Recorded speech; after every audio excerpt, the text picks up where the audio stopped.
아, 우리나라 역사를 통틀어 가장 가슴 아픈 사건이 있다면 여러 가지가 있겠죠. 그러나 대표적으로 우리나라에 있던 가장 비극 중의 비극을 생각하라면 저 개인적으로는 6.25 전쟁을 생각해 볼 수 있을 것 같습니다. 다른 문화와 다른 언어, 다른 조상을 둔 사람들 간의 전쟁도 참 비참하고 비극이고 가슴이 아프지만 외란보다 내란이 더욱더 비참한 것은 같은 말을 쓰고 같은 문화를 경험하며 같은 조상을 둔 사람들끼리 마치 다른 사람들인 것처럼 싸우기 때문입니다. 비극 중에 가장 큰 비극인 것 같습니다. 지금도 우리는 이러한 분단 국가를 경험하며 이 가운데 살아가고 있습니다. 이 아픔을 저는 분단이 된 상황 속에서 태어나서 저는 다 알지는 못하지만 여기 계신 분들 중에는 아마 그 당시의 시절 가운데 피난을 가셨을 수도 있고 어떤 그러한 아픔을 기억하시는 분도 아마 계실 것이라고 생각합니다. 참 처참하고 안타까운 것이 바로 분단 국가의 그런 비극인 것 같습니다. 오늘 우리가 함께 읽은 역대하 11장에 앞선 이 10장 말씀에서는 르호보암이 이스라엘의 왕으로 취임하려고 할 때 숨어있던 여로보암과 그리고 그를 따르고 그를 추종하는, 다시 말해 르호보암을 반역하는 이스라엘 백성들로 인하여 결국에는 하나님의 백성이라고 불리운 바 되던 하나된 이스라엘이 나눠지게 되는 그런 분단을 경험하게 됩니다.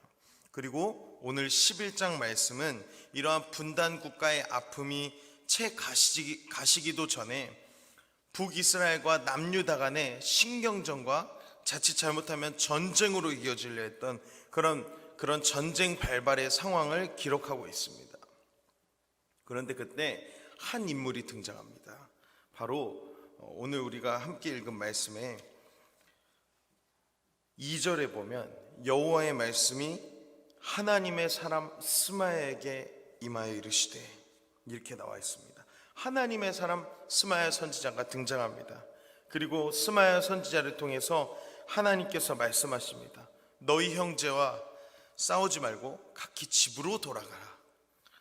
나눠진 북이스라엘 10지파는 같은 아버지 야곱을 둔 너희의 형제이므로 너희가 싸울 수 없다라고 말씀하시는 겁니다. 따라서 여러분, 어떠한 경우에라도 동족 산장의 비극은 피해야 하는 것입니다. 그리고 하나님께서 스마야 선지자를 통해서 이렇게 말씀하셨습니다. 이 일이 내게로 말미암아 난 것이다. 즉 솔로몬의 타락으로 인하여 여호와께서 여로보암이라는 한 종을 택하시고 왕국을 세우겠다라고 하신 그 예언의 성취가 이루어진 것입니다. 다시 말해서 이것은 하나님의 뜻이고 하나님의 계획이라는 것이에요. 여기서 우리가 주목해야 할 한 가지 사실이 있습니다. 그것은 바로 스마야 선지자 앞에 붙여졌던 이름입니다. 그것이 무엇이라고요? 바로 하나님의 사람 스마야라고 하는 것입니다.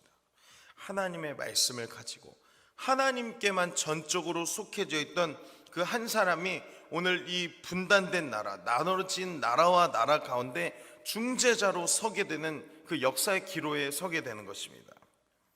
이 위대한 스마야 선지자의 모습을 우리는 다른 성경에서는 찾아볼 수 없습니다. 스마야가 어떤 사람이었다, 스마야는 어디 태생이다, 어디 지파 출신이다, 어떠한 사람이다, 이런 기록을 우린 찾을 수 없습니다. 그러나 그러한 무명의 선지자였던 이 스마야가, 하나님의 사람 스마야가 세상에는 비춰진 적이 없지만 오직 하나님의 말씀에 따라 하나님의 명령을 전하였을 때 어떠한 일이 일어났습니까? 전쟁이 멈춰지게 되고 나라를 구하게 되는 위대한 순종의 열매를 오늘 북이스라엘과 남유다, 특별히 남유다에서 경험하게 되는 것입니다. 그렇게 되고 난 후 르호보암 왕은 다시 정비를 하기 시작합니다. 나라를 강성하게 세워나갑니다. 이스라엘을 다시 치러 올라가기 위해서요? 아니요, 그것이 아니었습니다. 예루살렘에 자리를 잡고 터를 세우고 기반을 잡고 유다 지방의 성읍들을 세우며 요새로 굳건하게 만들기 시작합니다. 한마디로 강국을 이뤄내고 있습니다. 여러 성읍들 가운데 두령을 세우며 그렇게 책임자를 두고 양식과 기름과 포도주를 저축하기 시작합니다.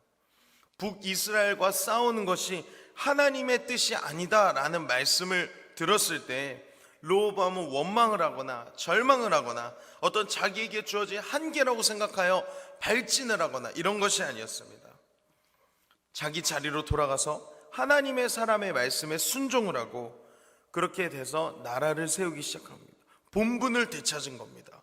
왕으로서 내가 해야 할 것이 무엇인가 라는 것을 그 재정을 다시 한 걸음씩 걸어 나아가는 것이에요.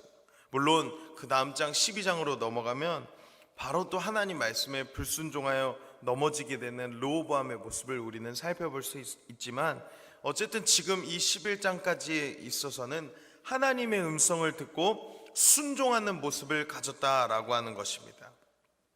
결국 그의 아버지 솔로몬의 인생과도 비슷한 삶을 어떻게 보면 르호보암은 걸어가고 있는 것 같습니다. 처음엔 하나님의 말씀을 듣고 하나님의 말씀을 순종하는 것 같이, 그래서 자기의 삶에서 성전을 세우고 하나님께 영광을 돌렸던 솔로몬이 그 뒤로 바로 우상을 숭배하기 시작하는 그 길로 빠져버리는 것과 같이 이 르호보암 마찬가지로 하나님 말씀을 듣고 자기의 정욕과 자기의 과욕으로 북이스라엘을 치러 올라가려던 그가 회진하여 자기의 삶으로 돌아와 하나님 말씀에 순종하는 마음으로 나라를 세워간 이후 그는 타락의 길로 걸어가게 됩니다. 여러분, 사람의 인생은 이처럼 실수의 인생인 것 같습니다. 그러나 이 실수를 한 인생이라면 거기서 머무르지 않고 하나님께로 돌아와 다시 시작해야 되는 것입니다. 다시 하나님께서 말씀하신 그 음성으로 돌아올 때 하나님께서는 우리의 아무리 연약하고 부족한 모습 때문에 낙심하고 우리를 향해서 절망하시는 것이 아니라 다시 우리에게 힘을 주시고 하나님께로 돌아간 우리에게 무너진 삶을 세워주시는 그 재건의 기회를 우리에게 허락하신다고 하시는 것입니다. 여러분, 이스라엘 백성과 엘리야 선지자와 우리 이스라엘 백성 간의 갈등이 있었을 때 바알 선지자들과 아세라 선지자들 그리고 엘리야 선지자 한 명이 갈멜산상에서 하나님께 누가 참 신인지 대결을 하는 그때를 기억하십니까? 열왕기상 18장에 거기서도 보면 알지만 이스라엘 백성의 제단은 무너진 제단이라고 기록하고 있습니다.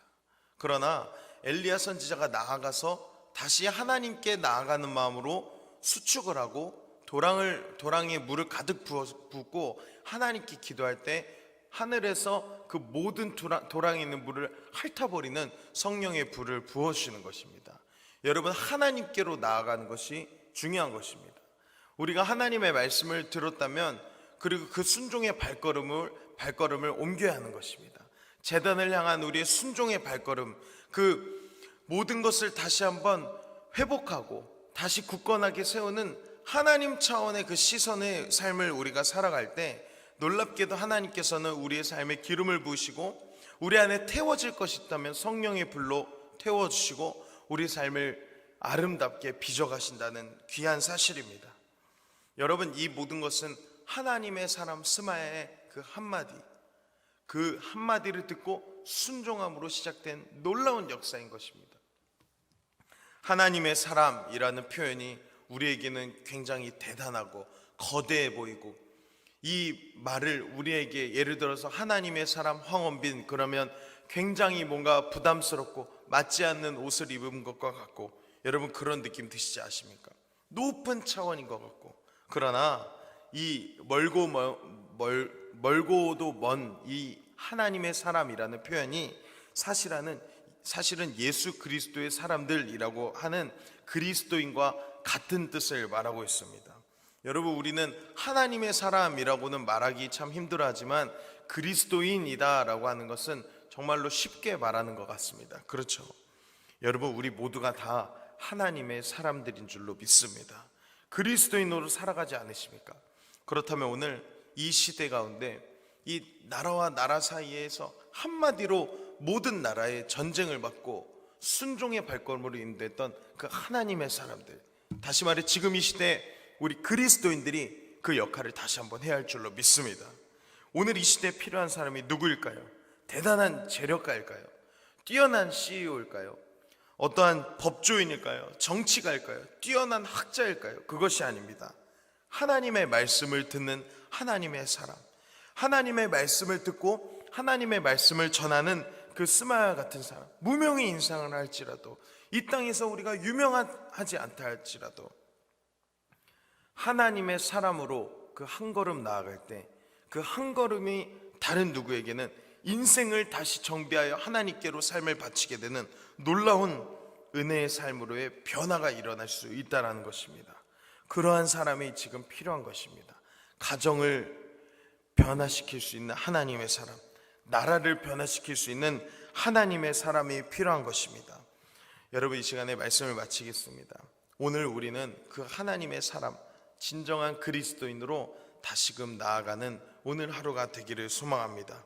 그래서 하나님의 말씀으로 세상을 구하는 주님의 사람들이 되기를 간절히 소망합니다. 우리 일신교회 사랑하는 주의 성도들, 각자의 자리에서 오늘도 승리의 삶을 살아가며 나갈 때 우리들의 한마디, 우리들의 한 마음 하나가 누군가의 인생을 하나님께로 되돌려 놓을 수 있는 그런 하나님의 사람들로 오늘 나아가는 그 은혜의 발걸음 안에 거하는 여러분이 되기를 주님의 이름으로 축복합니다. 아멘. 우리 시간에 함께 찬송가 357장 찬송하시겠습니다.